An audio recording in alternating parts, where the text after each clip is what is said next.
It is important to understand this. The Prophet lives in our hearts. When he's ridiculed, when he's insulted, it hurts.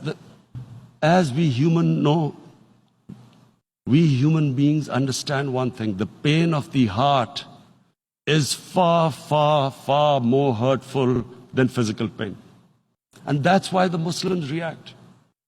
And I always thought that if I ever had the stage, I would try and explain this to the world community, especially to the Western community, because having lived in the Western community, people didn't understand this.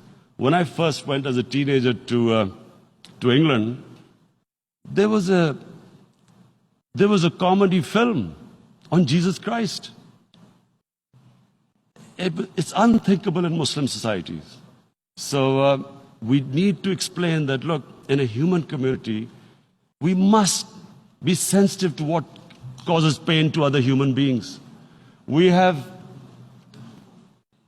in the Western society, and quite rightly, the Holocaust is treated with sensitivity because it gives the Jewish community pain.